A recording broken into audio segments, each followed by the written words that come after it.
The Orphaned Artist and the Mermaid's Eyes by Mark S. David.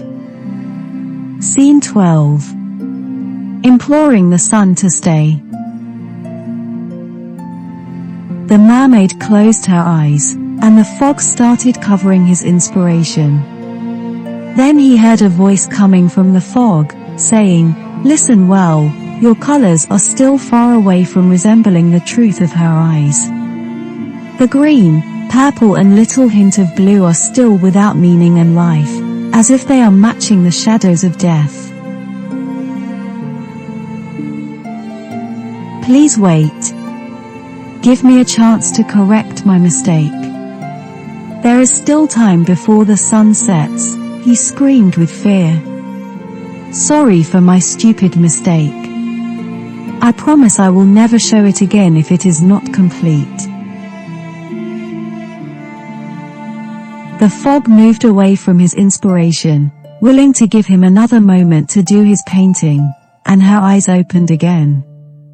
However, the time never stopped ticking away. The sun began to descend into the dark. The darkness's hands immediately stretched between the artist and his inspiration, until her features were hidden. And his painting was covered by night, like eyelids embracing sleep. Mark screamed, imploring the sun to stay. "Please, do not go. Her eyes will be directed somewhere else, away from mine. I can't bear to be apart from them. Do not give the dark a reason to take away the most amazing and beautiful thing I have ever seen." His easel shook under his brushes with each point or line he painted. But the sun did not listen to him. The last rays wrote words on the horizon before it was gone. "It is my duty to leave this world, as there are many souls dependent on my light and warmth. They have been waiting. The night was long, cold and painful for them. I must give them the warmth needed and hug them with the truth. My light will lead them to the right path and shield them from loss. They are waiting. I have to go now, but I will come tomorrow with new hope. That is my promise."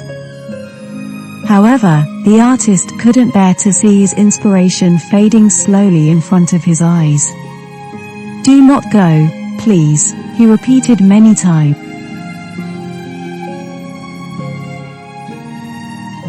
But the sun's rays started to disappear one after another, and things that had been filled with vivid colors started to hide in the darkness of the night. Mark never stopped urging the sun to give him some of its light to finish his painting. He was terrified that he would lose his new inspiration forever. His eyes and mind were both closed from seeing or thinking about anything except her, and the last thing that he saw was her eyes, as the final ray of sun reached them.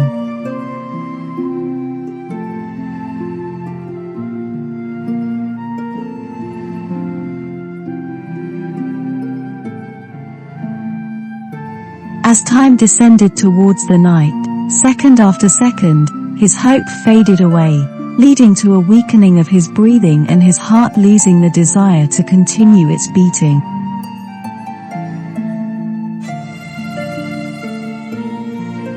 The sea screamed with passion, wanting him to wake up. The waves knocked the rocks with anger. Yet Mark was still unconsciously roaming and reeling. Suddenly, the sea commanded its waves to slide between the rocks, to wash away the layers of sand covering them. And it carried the sand to where it belonged, to the bottom of the sea, leaving the stones bare under the artist's feet. The ocean wanted to shock him with some pain, so that it might wake him up.